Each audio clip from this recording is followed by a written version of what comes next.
In this video, we're going to create class schedule using HTML and CSS. Special yung ating tutorial edition ngayon kasi meron tayong guest lecturer. Siya yung dati kong student at ngayon IT practitioner and part-time IT faculty member sa isang university. Sir Deb, are you ready? Take it away! Good day everyone. So ngayon, pag-aaralan natin kung ano ang CSS at paano ito gamitin. Ang latest version ngayon ng CSS ay CSS 3. So ano nga ba ang CSS? Cascading Style Sheet o mas kilalang CSS. So ang CSS ang nagsisilbing balat or should I say the appearance of the web page itself. So kung ang HTML ang structure ng web pages na nakikita nyo sa internet, CSS the skin and the appearance or the display or the style of the web page.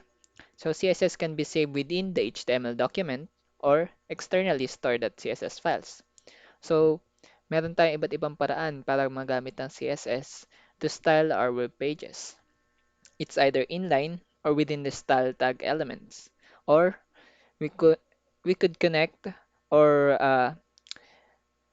link our HTML document using link tag or link element to uh, to have connection between our CSS files or external CSS files to our HTML documents. So ngayon pag-aralan naman natin yung CSS syntax. So CSS have a very simple syntax that can be readable to almost everyone. So halos English naman na ang syntax ng CSS ngayon, especially more like a property or dictionary ang syntax ng CSS. What do you mean by dictionary? So, uh, there would be the property and the value. So, more likely like the title and the meaning. So, kung makikita nyo dyan sa syntax natin or sa sample syntax, the P is the selector. So, lahat ng HTML elements, including like H1, H1 to 6, the P tag element, the body itself, and then you could say the div or the section. So, all of the HTML element are selector to CSS. So, lahat ng HTML elements na or halos lahat or yung mga HTML elements that is used for structuring our contents ay ginagamit natin yung like P without the angle brackets or the greater than and less than symbol. So yun ang nagsisilbing selector or identifier para malaman ni CSS kung alin yung gusto nyong lagyan ng or i-override ang property like color.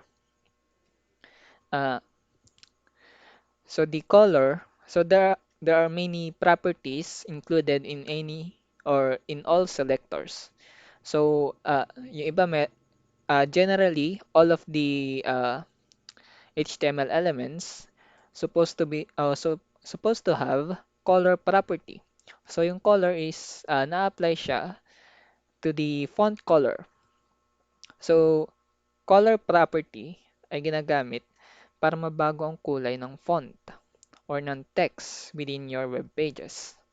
So technically, by default, may naka-define na mga property or CSS sa web pages uh, on first time run. So by using CSS syntax, you overrides uh, the default values of properties na nakapaloob na sa HTML nyo sa initial boot or initial start. So, ang syntax lang niya, property and then colon and then the value itself. So, the value that will be assigned to the CS property is inserted after the colon and ends the statement with a semicolon. So, kung nakapag-C or C++ na kayo or any other programming languages like Java, so supposed to be every statement should be uh, uh, terminated with a semicolon. So, ganun din dito sa CSS. Gagamit tayo ng semicolon para ma-terminate ang assignment or uh, assigning of value to the property. For example, the color or any property like background, like gradient, and etc. So, lagi niyong tatandaan na editing properties of an element starts with its selector. So, yung selector is the P or any HTML elements na style, lalagyan nyo ng style or you will edit the style or override. Then, you will have to enclose the property assignment using the open and close curly brackets. So, curly brackets, iyan ang magsisilbing property container natin. So, by saying that, lahat ng property na nakapaloob sa isang element, for example, P, ay dapat nasa loob ng curly brackets. So, magkakaroon tayo ng error. Though, hindi magpa-pop up or something like magsasabi ang CSS na error ito. Kasi CSS has no debugger.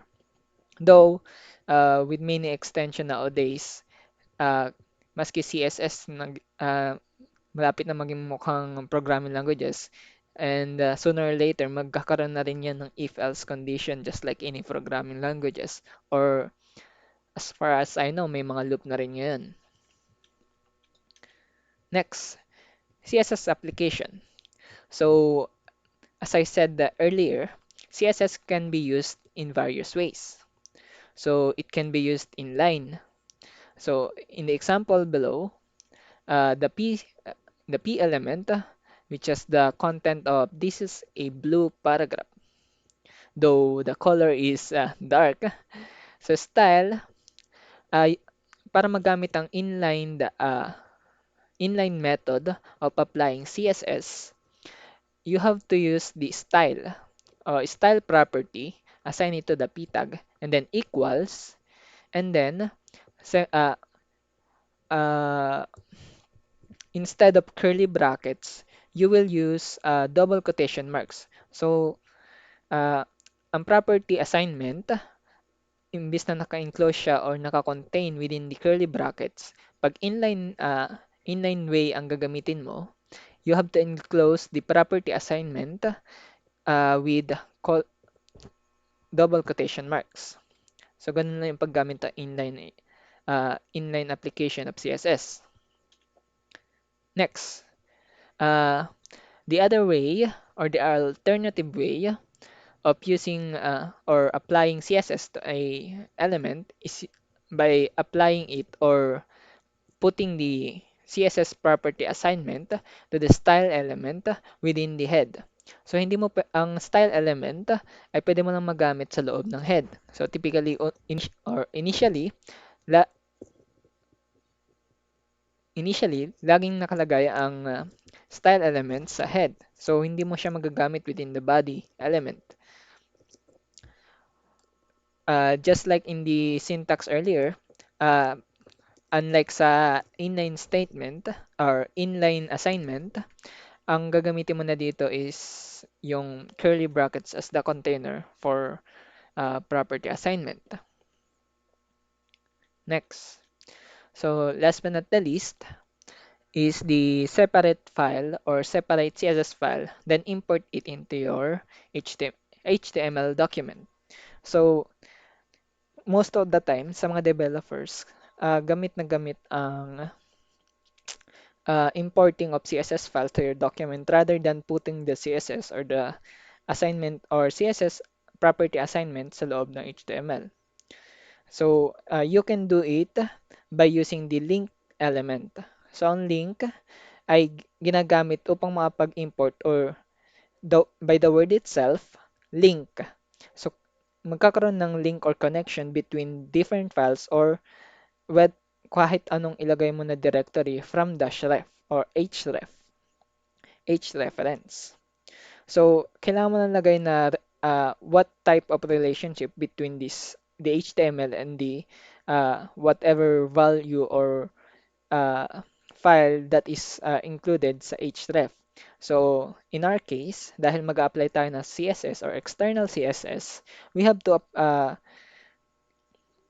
kailangan natin ilagay sa rel or relationship na style sheet ito. So, malalaman ng browser or ng file or ng browser itself na mag-apply tayo or we have to maglalagay tayo ng connection between two files which is the index.html and the style.css.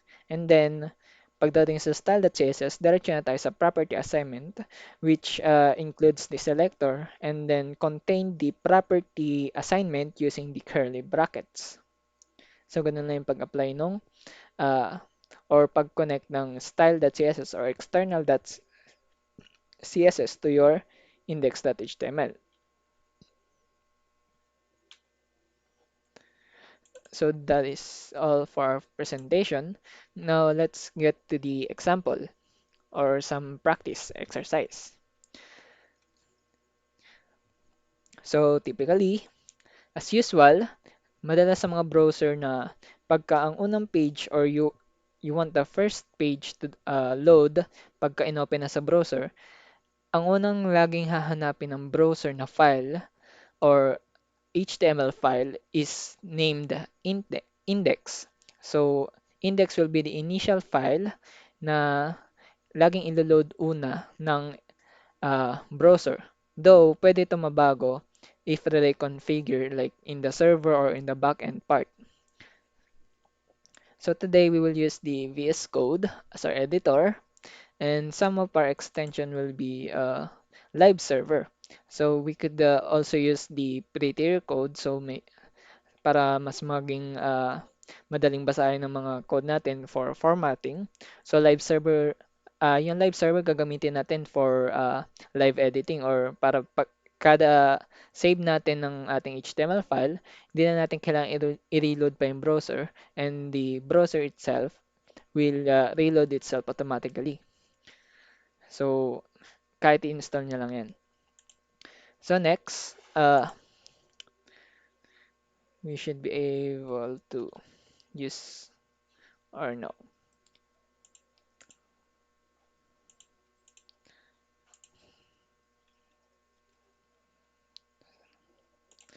So I guess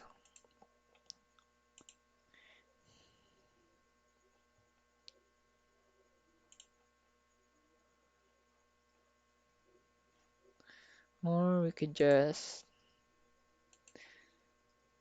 launch the live server itself. Oh, yun, nag-appear na. So typically, ang mga code editors ngayon or modern code editors, supported na nila yung tinatawag nating Emmet or popular siya sa mga especially to the web developers. So mas napapadali nito yung pagko-code natin in HTML or pag-structure ng ating web pages. So the very basic of Emmet is the exclamation point. So, makikita nyo dyan, Emmet abbreviation. So, by using Emmet, nakapag-structure na kaagad tayo ng initial page natin. So, uh, in the next lessons or upcoming lessons, i-explore din natin yung mga meta tags or meta elements na nakikita nyo dito ngayon, which, long story short, it is the information of our website. So, hindi madalas or talagang nakikita mo lang siya is within the head element. So, the most common na element na ina-apply natin sa HTML is the title itself. So, ito yung makikita nyo dito sa mga tab, just like here, na Google Sheets and CSS3. This is the title. So, let's just say test or practice. Something like that. And then, let's say hello world.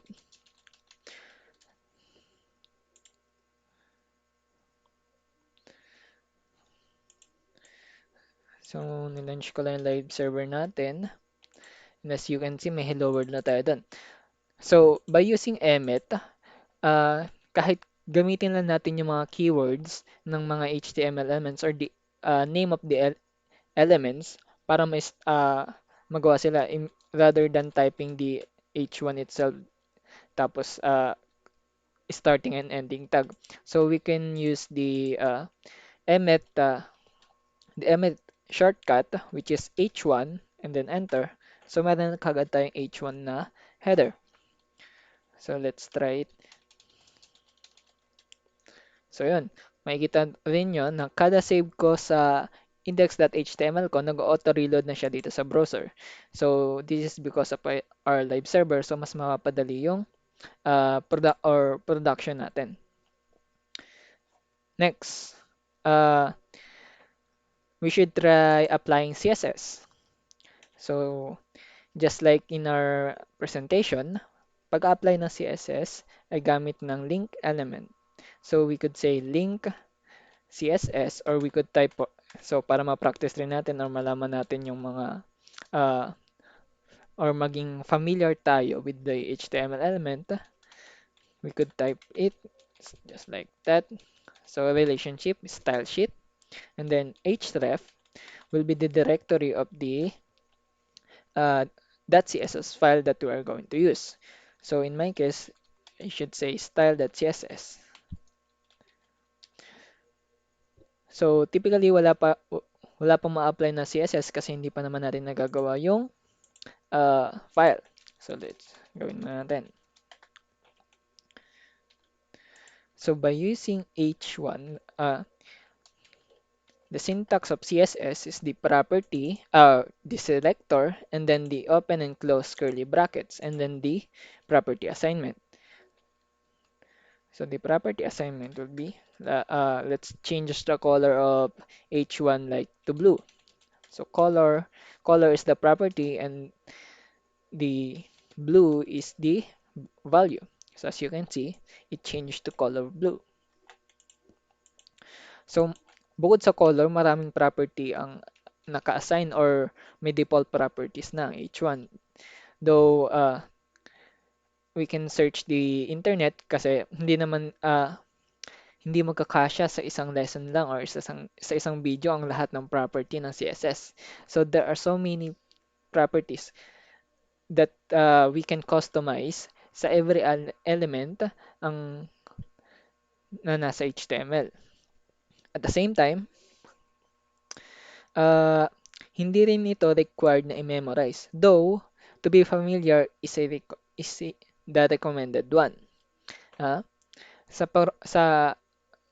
far as I know, sa programming hindi required ang pagme-memorize ng code. Rather, you have to be familiarized with it and know how it works. So ganun din dito sa HTML and CSS. So just like background color of something like 2 and color of white. So in assignment, sa color, uh, there are many types of color property that we can use when applying color in CSS. So ito na yung isa which is hex, and then we could also use something like English colors, so mga basic colors na alam ng CSS itself or the browser itself or your system itself. The same time, ang isa pang famous na uh, color selector is the RGB or red, green, blue selector. So, may tatlong parameter siya which is just like the name itself, red, green, or blue. So, ang pinakamataas na value nila is 255. So, if I put 255, 255 here, so mag-a-appear siyang kulay white kasi yun yung pinakamataas or uh, so if nilagay ko naman dito is 0, so yung pinakamababa, syempre, it will be black. So, you could use customization dito sa VS Code. So, color picker na sa VS Code will come in handy sa inyo. At the same time, you could use any color picker na nasa internet. So, maski Google meron. You could use hex, RGB, meron ding HSL.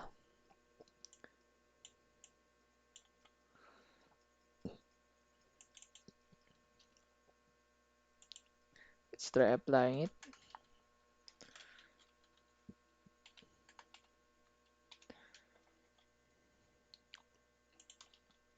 So, yun. Apply natin yung kulay green. Kulay green. So, that is the CS, CSS assignment or pag-style natin ng mga HTML elements. So next, we should be try natin naman ngayon gawin ang isa sa mga schedule nyo. Just like any schedule will do. So ngayon, ang maging example natin is this. So by using this schedule, subject schedule from a college student, so try ngayon natin susubukan na i-recreate to into like schedule na pwedeng magamit ng estudyante. So you can uh, pwede nyo sabayan sa pagko-code or at the same time, pwede kayong mag-edit ng sarili nyo. So let's try it. Ngayon, at the same time, habang tinatakal natin ang CSS, pag-aaralan din natin ang isa sa mga famous na HTML element, which is the table itself or the table element. So first, uh, by constructing the table itself. So using the table, I'm using Emmet. So ito yung magiging table natin. Just like any other content HTML element, the table itself has a starting and then a end tag. So uh, within the table, there are two two types of element that are commonly used in table for creating table. The TD or the table cell and the TR or the table row. So, ang madalas na una natin dinideclare is table row. So, unang row natin if any, ito yung magiging unang row natin and then sa loob ng row na yun, nandun yung mga cell. So, by doing that, let's say add some content. Hello. So, hello lang. Kung lagyan natin ng another cell, there will be two hello. So, to add border, just add border here. So, pwede yan or you could apply it in CSS by selecting the table, oops, and then adding a border like 1 pixel, solid, and blue. So, ma-apply lang siya sa table. So, bukod sa table, nandun din ang uh, TR and TD. So, yan, lahat. So, kung gusto mong plain table like one line lang siya, there is a property called uh, border collapse.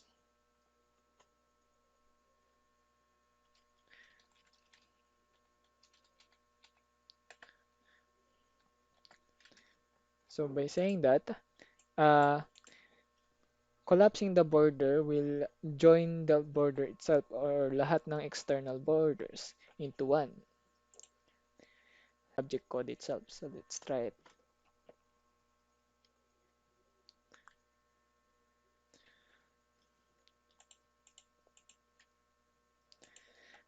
Typically, for more accurate syntax or more, we can say semantic syntax for HTML. So semantic syntax for HTML is not required, though recommended para maging SEO ang ating website. So SEO is usually means that to make it search engine friendly.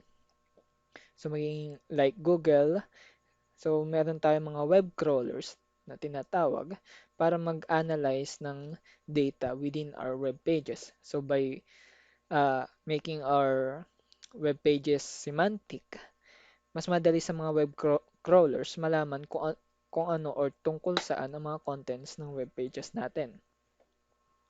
So, typically, katulad ng sa structure ng HTML na may head and may body, ang table rin meron siyang tinatawag na thead, which includes all the headers within the uh, uh, within the table. So thead is compared to tr kasi row din siya. So kumbaga thead is the first row in a semantic way. At the same time, kung may thead, meron din tayong tinatawag na th. So similarly, it is similar to td or the table cell, table data cell, kumbaga. So typically, I would uh, for beginners, gagawin lang nila is subject like this and then another th like that. So dahil nagamit na rin naman tayo ng Emmet, so sagad din na natin ang feature ng Emmet. So by using Emmet, I will type like th and then times 7. So I'm saying to Emmet that to create 7 th elements. So if I press enter, I will have 7 th elements. So let's try. So sa th, we could say the subject, the the week. So those are Monday, Tuesday, Wednesday, Thursday, Friday, Saturday. So kung meron pang Sunday, we could say Sunday. So yun, meron na ano. So unfortunately, hindi natin in-include ang th sa ating ano. So we could say tdth, td and th, or th and td. So try natin lagyan na rin ng font size. So font size is like 15px or masyadong maliit pala. Or maliit lang pala yung browser ko. So, try na lang natin lagyan ng padding with like 15px para malawak-lawak yung loob. Yun! So, ito yung mga th natin. So, pagka naglagay pa tayo ng isa pang row, this would be the second row. Or, pag naglagay pa tayo ng another th or tr, it will be applied in the second row. So, let's try the uh, so, tapos na tayo sa thead, we will now go to tbody. So, sa tbody, ang una natin is tr, which is the first row or the second row, technically. Sa second row, let's say meron tayong isang th, which is the subject itself. So, ang unang subject natin is Principles of Management and Organization. So, Principles and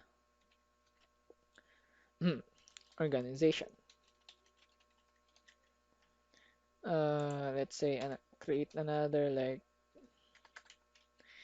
td times 7.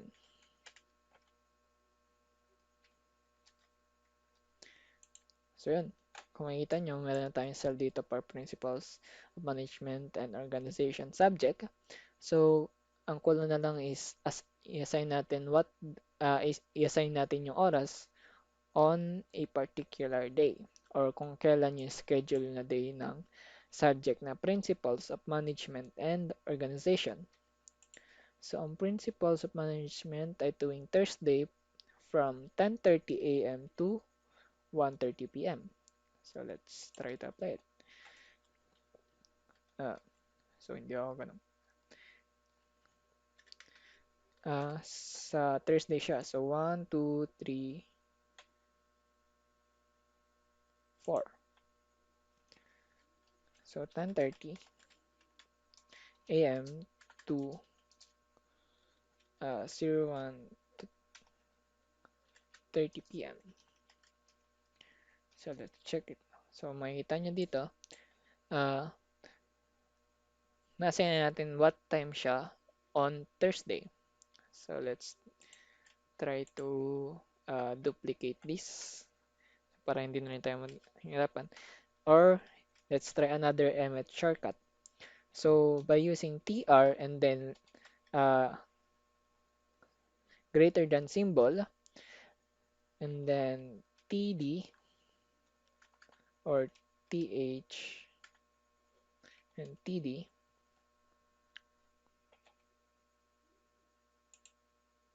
ay or td times we could say 8 and then change td to like th. So we add another row. So let's try to copy this 7 times or 6. 1, 2, 3, 4, 5, 6. So yan, 1, 2, 3, 4, 5, 6, 7, 8. So meron tayong 8 subjects, right? Yan. So next, let's try to apply the other subjects. The next subject is data structures and algorithm. So data structures and algorithm. What time is data structures and algorithm? Every Tuesday from 7:30. So from 7:30 a.m. to 12:30 p.m. So yan. Next, operating systems. So next row, operating systems. And operating system ay tuwing Monday and Thursday. So sa Monday muna, 7:30, oh, huh, 7:30 to 9 a.m. and then 7 p.m. to 8 p.m.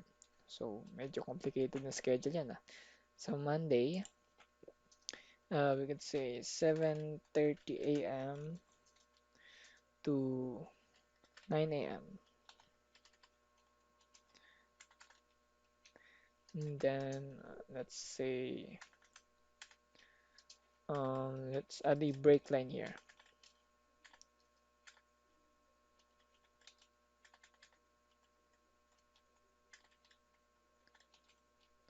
And then add the second schedule which is 7 p.m. to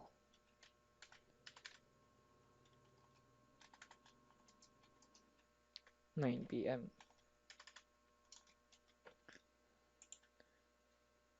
So yan, dalawang schedule.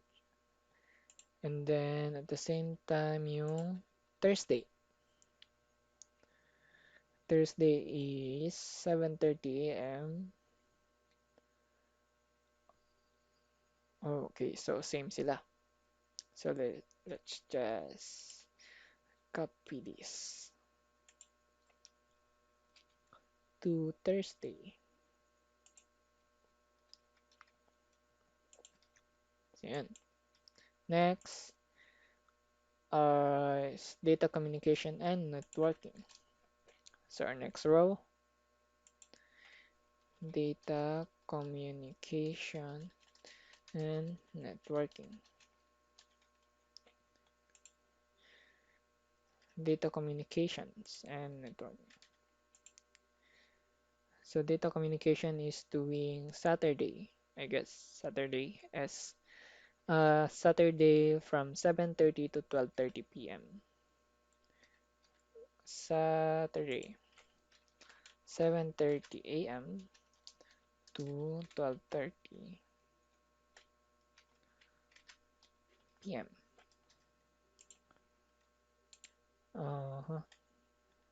So, apply na siya doon.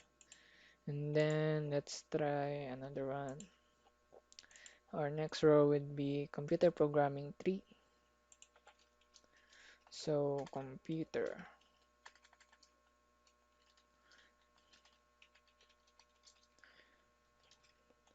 programming 3 from every Wednesday from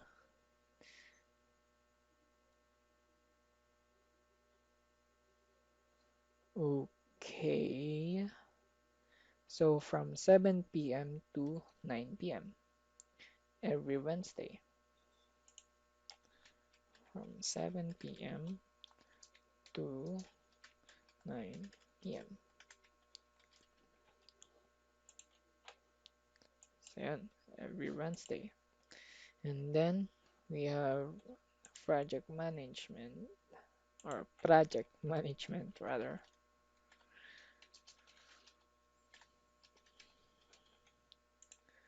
Uh, every Monday from 10 a.m. to oh, 30 minutes break. So though hanggang 3:30 siya every Monday 10 a.m. to 1.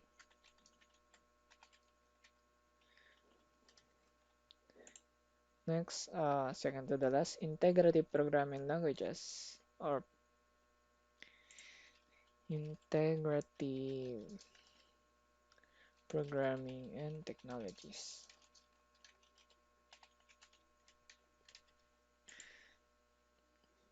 Every Wednesday from 10 a.m. to 3 p.m. Okay, every Wednesday, 10 a.m. to 3 p.m. And then our last subject will be individual OPA. Individual, mhm, individual dual combative sports. This is every Wednesday to 7:30 a.m. to 9:30 a.m.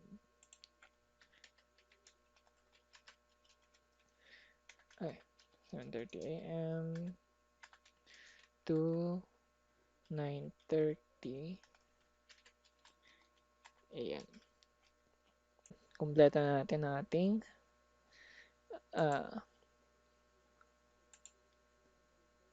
schedule. Ang kulang na lang natin is styling. So, medyo boring pa yung ating HTML or schedule. So, let's try to add some styling. Let's say, uh, para may ma-gets na rin kayo mga ka-CSS. Let's say, we will also discuss some other selectors than the HTML names itself. So, ang isa sa mga or the two main selectors sa ating CSS is the class and the ID. So, paano gamitin ng class and ID? By using the, like, you could say we could have a h1 here, or h1 here saying this is a class schedule. So, yan, class schedule. Let's say I want to ID equals to double quotation mark, and then within the double quotation mark is the ID or the identification of this element. Let's say this is the um, sched title.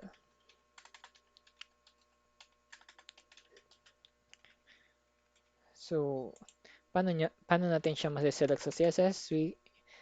By using the sharp sign or the pound sign and then the ID name. So, ang ID name na inassign natin sa h1 element, the schedule, is sched title.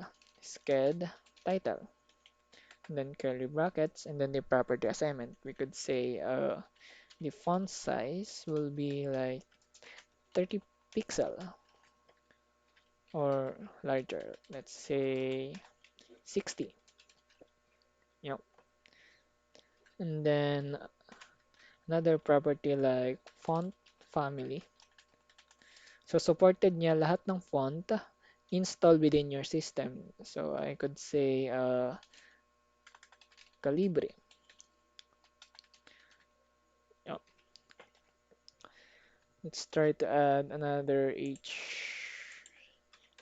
heading element. We could say H3. This a like TICT and then your section here, something like that. And then we should assign it to 2. So pwede kang mag-assign dito ng 2 or more selectors. Basta separated sila ng comma. So by adding comma and then the H3. So pati siya malalagyan ng 60 pixels. So I guess bad idea pala. So adding here and then the font size or the font family of kung marunong lang ako mag-spelling na maigi, yan, kalibre din. Or let's say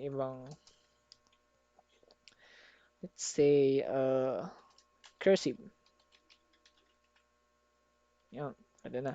Para may style ng konti. Though, ang problema nito, if want natin na ito lang is like, kasi pagka H3 or the HTML names ang gagamitin nyo, typically globally yan ma-assign. So if I were to have another H3 here, like my student name, something name. So pati siya, ma-applyan ng style na kalibre font. So if font natin na ito lang ang malalagyan uh, ng style or ng applied na CSS, pwede natin gamitin yung ID or the another one that we can use is the class.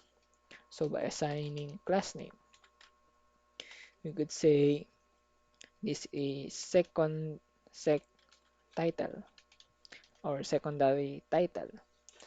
So by adding secondary title and then, so para ma-select naman ang mga class name within our HTML, uh, we have to use the dot and then the class name. So sec title. So yun, na-apply lang yung font family na cursive to the to any element na named sec title or sec underscore title. So makikita nyo dito sa H3 na nasa baba, walang na-apply or naka-default lang ang kanyang CSS properties.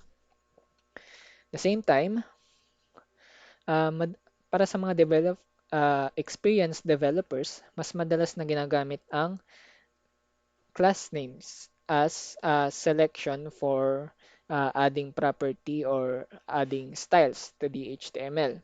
So by using only that compared to uh, pound sign or sharp sign or hashtag na kailangan mo pang pumindot ng shift and 3, you can by using class name uh, you could use only that and then the class name itself. At the same time, unlike ID, so pwede mo rin namang i-assign yung ID to this specific ID to another element, though it is said na magkakaroon ka ng bugs when you are assigning same ID to multiple elements. So, kaya nag-exist ang class para doon sa way na yun or para sa method na yun. So, if you want several elements with same uh, property of CSS, use class na lang instead of ID. Kasi nga, ID is for being unique itself, though hindi mag-error siya kung ilagay mo siya sa ibang HTML, though it is not recommended Kasi nga, ID means unique to only one specific element. So, identification. So, class, by using class, you can assign it to several elements within your HTML structure or document. At the same time, an element can also have multiple class or multiple class names. So, it can, para mapag-assign ka pa ng another class name to an HTML element, separated sila by a space. So by adding space here and then the new class name to be assigned to this element like title. So, sir, saan mo naman magagamit yung multiple class name? So, halimbawa, you want both H1 and H3 to be in a uh, same font family. Though, ayaw mo namang i-list na pati yung sec title mo or the H3 magiging 60px din katulad ng class schedule title mo. So, by using uh, class name, you could apply like here na, we could say that title, the class name of the two font family of Calibre. Same time, delete na natin dito. So, parehas na silang kalibre kung or, sorry. So, hindi pala, lagay natin dito is class of title. So, parehas na silang kalibre ang font family, though magkaiba pa rin yung size nila. So, we could assign it to our another h3 by saying class equals to title. So, something like that. So, that goes to table rin tayo. So, let's try to add some background colors to our table and also let's fix the size of our table cell. Let's try um, let's try selecting all the th and then the td and then let's say the width would be like 100 pixel.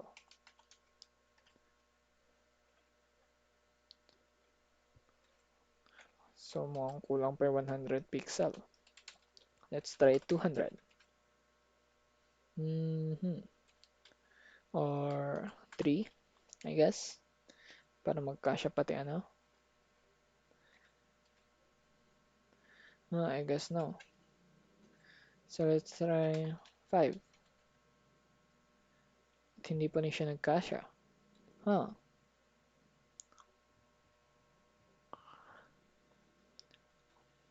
Anyhows, let's try to apply some th.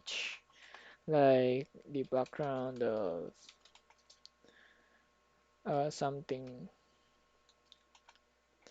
Let's try to use the color picker, built-in color picker sa VS Code. So let's try maroon.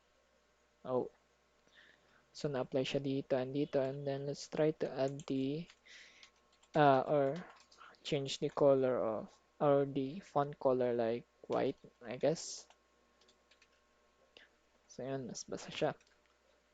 Also, let's change the font family to uh, let's say, okay, that's more like it. You could also uh, text align, so whether center and or justified. So we could also use that.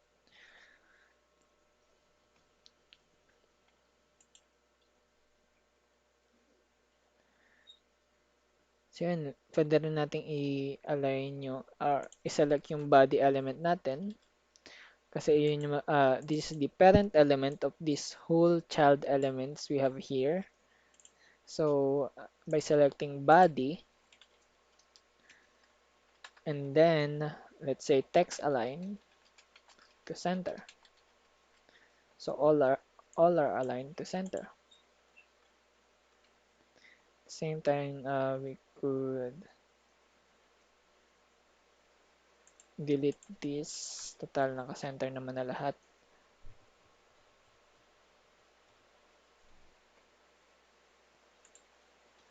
Let's say, let's try 100px or 100%. Oh my. So, masyadong malaki yung ano. So, try natin yung TD lang. Or rather not. Let's see. So, that would be enough. Kaso, masyadong maliit pagka ganun. So, let's try TH and TD. So, lahat ng cell, more or less. And then, the same time, like with 200px, that would be enough. So, ang isa ko pang i-share na CSS property, we would say, if we want something like hover, let's say the background color will change into something, let's say, something yellow.